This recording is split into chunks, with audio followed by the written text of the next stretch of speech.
है। आज वही जवान गेम में उलझ गया, गानों में उलझ गया, बातों में उलझ गया, तमाशों में उलझ गया, अपने मकसद से नजर हट गई। आओ इमाम आली मकाम पैगाम दे रहे हैं, आखिरत की फिक्र करो, आखिरत की तैयारी करो। हजरत सैयद अबरार मियां साहब की आज सालाना फातिहा और उनका उर्स है। देखो सैयद को भी जाना, दूसरों को भी जाना, नेकों को भी जाना, बदों को भी जाना। अल्लाह अकबर। और एक बात याद रखना, कब्र में अकेले जाना है।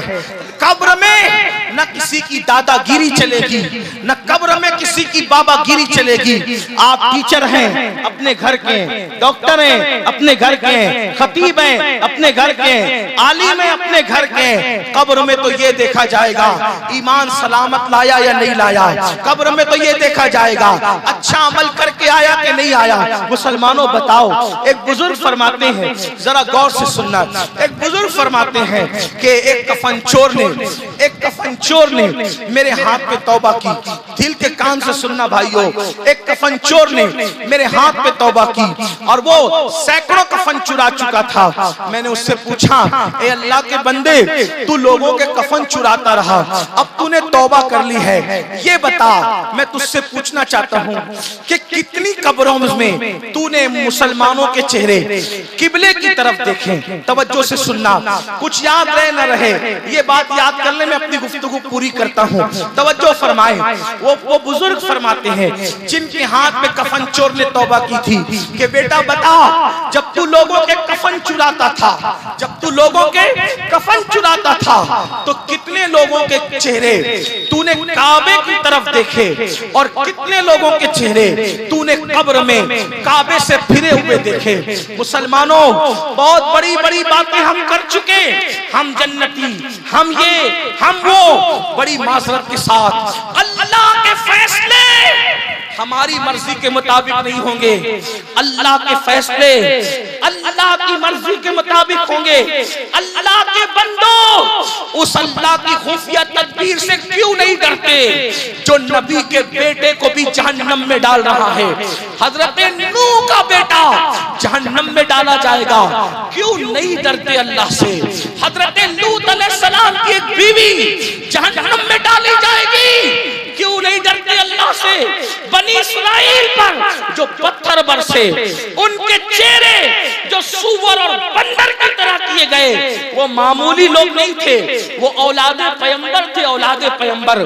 कुरान पढ़ के क्यों नहीं डरते अल्लाह से, जब अल्लाह नबी की औलादों के मुंह जराइम की वजह से रातों रात सूअर और बंदर की तरह कर सकता है, तो अपनी क्या औकात है। शराब पीने वालों, नशे की दवाएं हाथ में लेने से पहले तुम्हारे हाथ क्यों नहीं कांपते, ये सोचकर कि अगर वो बनी इस्राइल को सूअर और बंदर की शक्ल दे सकता है तो मेरा क्या हाल होगा। किसी औरत पर पाप की नजर डालने से पहले आंखें क्यों नहीं कांपती कि वो अल्लाह जो लूत अलैहिस्सलाम की कौम पर पत्थर बरसा सकता है तो वो मेरा क्या अंजाम करेगा। याद रखना, कब तक के शैतान के मकर का शिकार रहोगे, कब तक खुद फरेबी का शिकार रहोगे, कब तक सोचोगे कि सिर्फ मैं जन्नती हूँ, मैं जन्नती हूँ। क्या सर्टिफिकेट है आपके पास, क्या सबूत है आपके पास। बुरा लगे तो माफ करना, लेकिन इतना जरूर कहूंगा, पछताना है तो यहाँ पछता लो, रोना है तो यहाँ रो लो, गिड़गिड़ाना है तो यहाँ गिड़गिड़ा लो। तुम्हें नहीं पता वो उम्मुल मोमिनीन सैयदा आयशा सिद्दीका जिसके बिस्तर पे कुरान नाजिल होता है, वो अल्लाह के खौफ से रोती है तो दुपट्टा निचोड़ना पड़ता है। वो अल्लाह के खौफ से रोती है तो दुपट्टा निचोड़ना पड़ता है। हमें कब होश आएगा, एक दिन मरना है, एक दिन मौत है मेरे भाई। ओ सूद के धंधे करने वाले मेरे भाई, ओ औरतों पे पाप की नजर डालने वाले मेरे भाई, रिवायतों में आता है जो औरतों को पाप की नजर से देखे, जब वो मरेगा तो मरने से पहले डर है कि उसका ईमान उससे छीन लिया जाएगा। औरतों को पाप की नजर से देखने वाला जब मरेगा उसकी जबान पे कलेमा जारी नहीं होगा। क्यों नहीं डर लगता अल्लाह से। एक रिवायत याद आई, उसको पहले बीच में अर्ज करके फिर आखिर की तरफ जाऊं। एक बहुत बड़ा मुहद्दिस था। मुहद्दिस मतलब मुहद्दिस मतलब उसको लाखों हदीसें याद थी ज़बानी, लाखों, तवज्जो करें, उसको लाखों हदीसें याद थी ज़बानी। जब वो मरा, वो मरने से पहले ईसाई होके मरा। तवज्जो, ध्यान दो, अल्लाह से ईमान की सलामती मांगो, अल्लाह से डरो मेरे भाइयों। इतना बड़ा लाखों हदीसों का हाफिज, मुहद्दिस कहलाने वाला, वो मुहद्दिस नहीं मेरे भैया। हमारे यहाँ तो स्टेजों पर आसानी से कोई भी अल्लामा बन जाए, मुहक्किक बन जाए, मुफक्किर बन जाए, मुजद्दिद बन जाए। स्टेज के नाज़िम बेचारे इतने सखी है कि वो रातों रात जिसको जो चाहे बना दे हैं। सारी हुकूमतें पीछे इनसे, ये इतने अजीम लोग हैं नाज़िम हजरात। लेकिन बड़ी माजरत के साथ नाज़िम साहब, आपको भी अल्लाह को जवाब देना है, और जिनको अलकाबात दिए जाते हैं उनको भी अल्लाह को जवाब देना है। जिसके अंदर जो सिफत नहीं और वो अपनी उस सिफत पे नाजा हो, तो मिंबरे रसूल ही बन पड़ा है। अब झूठ के लिए यही एक जगह रह गई है। बुरा मत मानना, मैं किसी को नहीं कह रहा हूं, लेकिन मैं अपने आप को कह रहा हूं। जब हमें लोग अल्लामा बोलते हैं तो हमें डर लगता है अल्लाह को जवाब क्या दें। हमारी जमात में दौर था, अल्लामा अरशदुल कादरी के अलावा किसी को अल्लामा बोला ही नहीं जाता था। जब भी मुतलकन अल्लामा कहते थे तो लोगों को कौन याद आता था? अल्लामा अरशदुल कादरी। और अरशदुल कादरी कौन? जो जलजला लिख करके सफ़े बातिल में जलजला पैदा कर दे, वो अरशदुल कादरी हैं। जब जलजले के जवाब में कोई खड़ा होता था तो फिर उसको ज़ेरो ज़बर लिख करके फिर उसको ज़ेरो ज़बर कर देते थे, वो अरशदुल कादरी हैं। ऐसा इश्क रसूल का धनी कि जो एक एक दिन में दो दो मर्तबा कभी कभी दलाइलुल खैरात शरीफ पढ़ जाए, वो अरशदुल कादरी। ऐसे लोग थे हमारी जमात में। लेकिन जब से हम जैसे बच्चों को भी लोग अल्लामा कहते तो हमें डर लगता है कि फिर हम अल्लाह को मुंह क्या दिखाएंगे। लेकिन लोग नाराज भी होते हैं कि ये इन लोगों को कहां से उठा के लेकर आते हो, ये जबरदस्ती लोग डराने की बात करते हैं। हम कहते हैं नबी आई थे डराने के लिए। अल्लाह ने नबी पाक से फरमाया, या अय्युहल मुद्दस्सिर कुम फअंज़िर, ऐ बालापोश उठिए और लोगों को डराइए। सारे अंबिया डराने आए थे। ये कहकहे लगाने की महफिलों की बिदअत अब शुरू हुई है। ये एक एक नात के मिसरे पे मटका मटका करके तुम्हें धोखे के तौर पे जन्नत देने की बिदअत अब शुरू हुई है। इसका चेहरा देखो और उसका चेहरा देखो और जन्नत में चले जाओ, ये बिदअत अब शुरू हुई है। वरना जिनके चेहरे दिखा के जन्नतें बांटते हो, उनकी भी जन्नत में जाने की कोई गारंटी आपके पास है? बताएं जरा, बताओ मुसलमानों, जन्नत अपने बाप की जागीर है? कभी सोचा? अल्लाह अकबर। उम्मुल मोमिनीन सैयदा आयशा पाक, जिसकी ततहीर के लिए कुरान की आयतें नाजिल होती, जिसकी ततहीर के सबूत में, जिसकी फजीलत में मेरे इमाम कहते शम्मा दिल मिशकातन सीना ज़ुजाजा नूर का, तेरी सूरत के लिए आया है सूरा नूर का। वो इतना रोती अल्लाह के खौफ से कि दुपट्टा नहीं छोड़ना पड़ता है। हम तो दो आंसू भी नहीं बहाते। चले मैं बात खत्म कर रहा था, बहुत गर्मी भी आपको लग रही, देर से खड़े भी। अल्लाह ताला आपको पीलीभीत और इर्द गिर्द से बरेली शरीफ से आने वालों, आपके गांव का नाम क्या है? अमरिया वालों, अल्लाह ताला तुम सबको शादो आबाद रखे, तुम्हारी नस्लों को शादो आबाद रखे। लेकिन दिल से सुनना, लाखों हदीसों का याद करने वाला मुहद्दिस ईसाई होके मरा। जब वो ईसाई होके मरा तो लोगों को बड़ी उलझन हुई कि ये ईसाई मुर्तद कैसे हो गया, ईसाई कैसे हो गया। तो उसकी बीवी से लोगों ने पूछा, तवज्जो करें, उसकी बीवी से लोगों ने पूछा, सच बता ईसाई होने की वजह क्या बनी? क्योंकि बीवी इंसान को अच्छी तरह जानती है। स्टेज पे तो कोई मुत्तकी आके बन के बैठ जाएगा जाली तौर पे, सो कार्ड तकवा इख्तियार कर लेगा। गर्दन झुका के बैठना तकवा नहीं है। फारूक आजम के दौर में फारूक आजम ने देखा एक मस्जिद नबवी में सर झुका के बैठा है, गर्दन झुका के, तो उसके गर्दन पे फारूक आजम ने मुक्का मारा। फारूक आजम भी फारूक आजम थे, हुजूर के तरबियत याफ्ता थे। उसकी गर्दन पे मुक्का मार के फरमाते, ओ मक्कार, गर्दन में तकवा नहीं है, तकवा हाँ होना तकवा दिल में है। गर्दन झुकाने की बजाय अल्लाह के लिए दिल झुका, उसका नाम तकवा है। जब वो मुहद्दिस ईसाई बना तो लोगों ने उसकी बीवी से पूछा, सच बता। बीवी अच्छे से जानती है शौहर को, तेरा शौहर ईसाई कैसे बना, क्यों बना, उसकी वजह सुने। उसने कहा, मैं हतमी तौर पे कैसे बता दूं, क्योंकि ये तो अल्लाह जानता है कैसे ईसाई बना। लोग परेशान हुए, लोगों ने दुआ की अल्लाह से, अल्लाह हमें इसके हाल पे मुत्तला फरमा, हमें इसके हाल की खबर दे। अल्लाह वालों ने दुआ की ताकि हम इबरत हासिल करें, लोगों को बताए कि ये मुसलमान से इतना बड़ा लाखों हदीसों का हाफिज मुहद्दिस ईसाई क्यों बना। तो वो ख्वाब में नजर आया, अजाब इलाही में मुब्तला जहन्नम की आग में जल रहा था। पूछा लोगों ने, ये बता तुझे कसम है कि तू ईसाई कैसे होकर के मरा।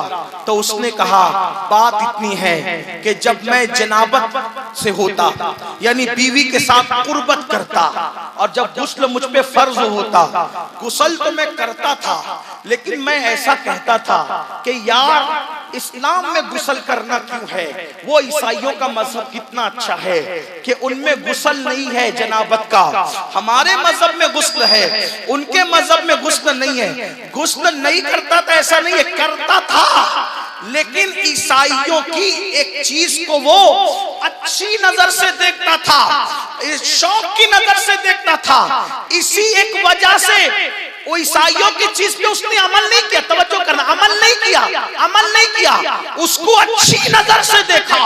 अल्लाह की खुफिया तदबीर, खुदा शान वाले की गैरत, अल्लाह ने उसका ईमान छीना। ईसाइयों की एक चीज को अच्छा समझने पे ईमान छीना और उसको ईसाई बना दिया। मैं यहदिहिल्लाहु फला मुदिल्ल लहु व मैं युद्लिलहु फला हादिय लहु। अल्लाह जिसे हिदायत दे उसे कोई गुमराह नहीं कर सकता, अल्लाह जिसे गुमराह करे उसे कोई हिदायत नहीं दे सकता। वो ईसाइयों के इस अमल पर अमल नहीं करता था, उसको अच्छा कहता था और इस्लाम की एक चीज को बुरा समझता था। अब मेरे भाइयों बताओ, इस्लाम की एक चीज को बुरा समझे और ईसाइयों की एक चीज को अच्छा समझे तो ईमान चला जाता है। अब ईमान वालों अपने दिल पे हाथ रख के सोचो, तुम ईसाइयों की चीज को अच्छा ही नहीं समझ रहे हो बल्कि उस पर अमल कर रहे हो। ये दाढ़ियां मुंडाना किसका तरीका है? ईसाइयों का तरीका। ये क्रिसमस मनाना, ये न्यू ईयर जो है वो लोग जो मनाते हैं उसमें नाच गा करके मनाते हैं, अल्लाह अकबर, उससे उनकी मुशाबिहत करना। इसी तरह जो है वो पैदाइश के मौके पर बत्तियां फूकना, केक काटना, उन केक को एक दूसरे के मुंह पे मलना। आप बताओ इस्लाम का इससे क्या ताल्लुक है मेरे भाई? अल्लाह अकबर। आप मुझे बताओ, फटी हुई पैंडे पहनकर अपने सतर को बेनकाब करते हो, अपने सतर की नुमाइश करते हो, ये किसका तरीका है? घुटने के ऊपर बरमूडा पहनकर जवान बेटियों के सामने घूमते हो, जवान बहनों के सामने घूमते हो, बताओ ये किसका तरीका है? अल्लाह अकबर। कानों में ईयरफोन लगाकर कुफ्रिया अशआर पे मुश्तमिल जो गाने सुनते हो, ये किसका तरीका है? नशे और शराब को प्रमोट करते हो, ये किसका तरीका है? नादान इंसान, इतना बड़ा मुहद्दिस इस्लाम की एक चीज को हकीर समझने से और ईसाइयों की एक चीज को अच्छा समझने से उसका ईमान छीन लिया गया। हमने तो पूरी जिंदगी यहूदी, ईसाई और मुशरिकीन के तरीके पे कर दी है। खाना खाए तो मुशरिकीन का तरीका, शादी ब्याह करें तो मुशरिकीन का तरीका। बोलो क्या हाल होगा? जबान पे कलमा जारी होगा या नहीं, इसकी फिक्र कौन करे? याद रखना, आखिर मौत है मौत। तो जो बात करने चला था वो ये कि कफन चोर ने बुजुर्ग के हाथ में तौबा की। उन्होंने पूछा, बेटा बता तूने कितनी कब्रों में चेहरा किबले की तरफ देखा और कितनी कब्रों में चेहरा किबले से फिरा देखा? तो वो नौजवान कहता, अल्लाह की कसम हजरत तौबा कर चुका हूँ, मैंने 100 कब्रें खोली तो 99 लोगों का चेहरा किबले से फिरा रहता था और 100 में एक ही बंदा होता जिसका चेहरा किबले की तरफ होता था। एक ही बंदा। अपने बारे में जो अलकाबात तराश लो, खराश लो, जो चाहो बन जाओ, ये हकायक है मुसलमानों। उस बुजुर्ग ने अपने उस्ताद को खत लिखा, हजरत ये कफन चोर ने मेरे हाथ पे तौबा की है और वो कह रहा है कि मैंने 100 कब्रें खोली तो 99 लोगों के चेहरे किबले से फिरे देखे, एक ही बंदे का चेहरा 100 में एक किबले की तरफ चेहरा देखा। हजरत ये बताइए कि कब्र में लोगों के चेहरे किबले से क्यों फिर जाते हैं, किबलों से क्यों हट जाते हैं? तो वो उनके उस्ताद जवाब देते हैं, बेटा जो दुनिया में, सुन ले, जो दुनिया में अगर अपनी आखिरत से मोहब्बत है तो सुन ले, सब कुछ दुनिया नहीं है। वो बुजुर्ग फरमाते, बेटा जो दुनिया में रसूलुल्लाह की सुन्नतों से मुंह फेर लेते हैं, बेटा जो दुनिया में रसूलुल्लाह की सुन्नतों से मुंह फेर लेते हैं, जब उनको कब्र में रखा जाता है तो अल्लाह उनके मुंह किबले से फेर देता है। मेरी कौम के जवानों, जिक्र अहले बैत सुनने के लिए आने वालों, बताओ अगर सुन्नत छोड़ दी, तवज्जो, सुन्नत छोड़ दी तो मुंह किबले की तरफ कब्र में नहीं रहेगा। अगर सुन्नतें छोड़ दी तो मुंह कब्र में किबले की तरफ नहीं रहेगा। हमने तो फराइज भी छोड़ दिए, हमने तो वाजिबात भी छोड़ दिए, कब्र में हमारा हाल क्या होगा? बड़ी माजरत के साथ मेरे भाई, जगह जी लगाने की दुनिया नहीं है, ये इबरत की जा है, तमाशा नहीं है। ज़मीं खा गई, आसमां कैसे कैसे, हम भी एक दिन मर जाएंगे, लेकिन याद रखना अल्लाह को राजी किया तो कब्र में चैन से सोएंगे, और अल्लाह को राजी न कर सके तो फिर कुत्ते से बदतरीन जिंदगी आखिरत की होगी। अल्लाह अकबर, कुत्ते बिल्ली तो मिट्टी बन जाएंगे, अज़ाब इलाही में गिरफ्तार हो जाओगे। इसलिए आज तौबा करो, इमाम हुसैन की महफिल में तौबा करो, अहद करो, हम बदल कर जाएंगे, तब्दील होके जाएंगे, दुनिया की तैयारी भी करेंगे, लेकिन कब्र को भी बेहतर बनाने की कोशिश करेंगे, आखिरत को भी बेहतर बनाने की कोशिश करेंगे। और याद रखना, जब तक नमाज पढ़ के हुजूर की आंखों को ठंडा नहीं करते, अपनी कब्र में भी ठंडक नहीं होगी। जब तक के सजदा करके मस्जिदों को रौनक नहीं बख्शते, उस वक्त तक हमारी कब्रें भी रोशन नहीं होगी। कब्र में अंधेरा होगा, तारीकी होगी, कोई कहानी नहीं, कोई किस्सा नहीं, ये हकायक है। इसलिए आज बदल जाओ, पता नहीं कल अपना नाम जिंदों में रहेगा या मुर्दों में रहेगा। आज तौबा करो, अभी तौबा करो, अभी बदलो, अपनी जिंदगी में इनकलाब पैदा करो। अल्लाह सबसे पहले मुझे आप सबको तब्दील होने की तौफीक अता फरमाए। गुफ्तगू के दरमियान अगर कोई गलती हो तो अल्लाह पाक माफ फरमाए। अस्तगफिरुल्लाह रब्बी मिन कुल्लि ज़ंबिन व अतूबु इलैहि व मा अलैना इल्लल बलाग। अस्सलामु अलैकुम व रहमतुल्लाह।